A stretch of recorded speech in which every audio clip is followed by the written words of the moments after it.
The Nintendo Switch 2 was very recently announced, and I was very surprised to find that the narrative or the reaction to this presentation was largely focused around the pricing of the games as well as the system itself.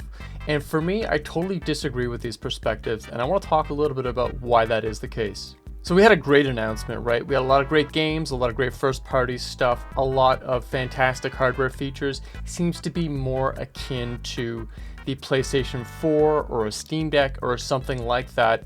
And what is super cool about that is it unlocks the ability for third-party developers to put their games on the Nintendo Switch, which is something that they historically have avoided, especially for like a lot of those more demanding games, or even games that are not super demanding, like your Elden Rings and so on and so forth. So to me, it's a fantastic console that's going to come out because it'll be able to play Cyberpunk as well as, your classic Mario games that are traditionally only available on the Nintendo hardware ecosystem. So let's talk about the pricing blowback. Why was there this huge dramatic overreaction, and does it actually make sense? So a lot of what we're seeing in these videos is grandstanding or playing to your audience, finding the narrative that we think most people agree with, and then just making a video that aligns with what you're seeing. But the reality for why things are very expensive is a lot more subtle and a lot more distinguished than that, although it's not really that complicated when we get into it. Now, the backdrop for this is this sort of gloomy economy, the threat of a potential recession happening, especially for young people. And even for people who have a lot of experience in their particular field, it's very challenging right now to get jobs, or in some cases to just even get interviews. So I think the narrative for these different kinds of videos plays really well into the overall ecosystem for the economy right now. Now, this isn't to say that things are not getting more expensive, that the cost of living is not going up, that discretionary spending is being reduced because of external economic forces. For example, the PlayStation 5 Pro had very dubious value, right? It was very expensive and still is very expensive, and it doesn't really unlock anything for developers or things that are perceptible for people outside of like that super hardcore gamer audience. Now let's talk about system pricing for the Nintendo Switch 2.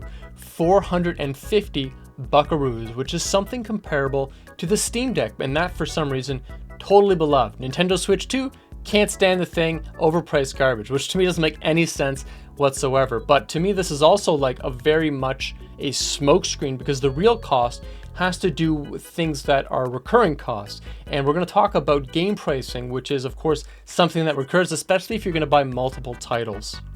Now let's talk about the poster child example when it comes to video game pricing. In 1990, Mario 3 for the Nintendo Entertainment System cost $50, which adjusted for inflation is $122 today. However, I think this is kind of an unfair example because the way that you made video games in 1990, or rather the years before 1990, is totally different for how you make games today. It's very expensive to make games back then because everything you did involved assembly, it involved cartridges, it involved a lot of sort of new technology that was very expensive when it first came out, and a lot of those things have significantly come down in price, even though our overall expectations for game quality have largely increased. And the purpose of the Nintendo Entertainment System wasn't necessarily to make the most money and be comparable to today, because it wouldn't know what the future is. Rather, it was trying to displace what was the typical arcade scene, which eventually died largely from the Nintendo and other consoles like it. A much better example of a game that we could compare to and go, you know what, that's actually a pretty fair comparison, would be Mario Odyssey for the Nintendo Switch, which costs $60 in 2017, which adjusted for inflation is $78 in 2025. So whenever people are complaining about the price of the Nintendo Switch 2 games, we're talking about $2 more. Like, really? Is that the hill you're willing to die on? I actually think that's not at all what we should be focusing on. When we're thinking about overall pricing, we need to be thinking about different factors, recurring costs, those kinds of things. The biggest thing that still contributes to console gaming being very expensive is the fact that you can't return video games. Well, not really, right? So if you buy a AAA video game, you play it for an hour when you get home, and you're disappointed with it and you want to go back to EB Games and trade it, right? You're going to lose like 50% of the value on that game. On Steam, for the computer, totally different, right? You can play a game. If it's not your cup of tea, you know what? No problem. Valve will happily give you back your money. The developers will say, you know what? I'd rather have people refund my game than get negative reviews that would affect the long-term revenue stream for my game. I think that's a much better example, and I would hope that we could get something closer to that with the consoles instead of these convoluted schemes to sort of share cartridges, share games, so on and so forth. That to me is the hill you want to die on, not this whole $2 more for a AAA game when you adjust for inflation. It doesn't make any sense whatsoever. The other one that really snuck in, and there was a lot of debate when it first came out, but now has largely become accepted, is the idea of paying an online subscription. So Nintendo Online has like the basic tier and the premium tier.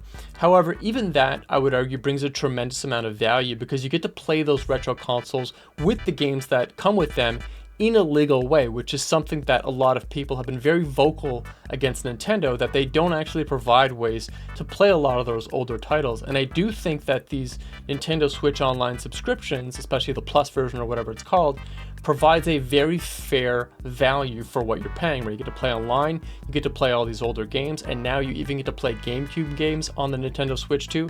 Overall, I think it's a very fair deal. But even if it is a very fair deal, it is a recurring cost. This is something that you're paying month in and month out. Even if you get a deal on Black Friday for a full year ahead, you're still paying a recurring fee, and that's going to be way more than that $2 we're talking about when we look at the price of a video game in the AAA category. So to summarize, I would say the cost of the system and the games itself isn't actually that much more expensive.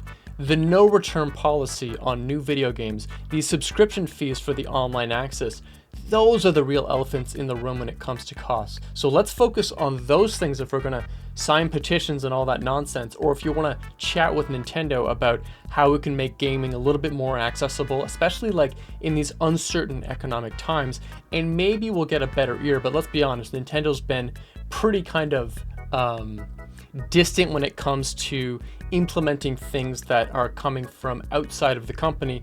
It still seems like the company is largely a top-down organization where executives make those decisions.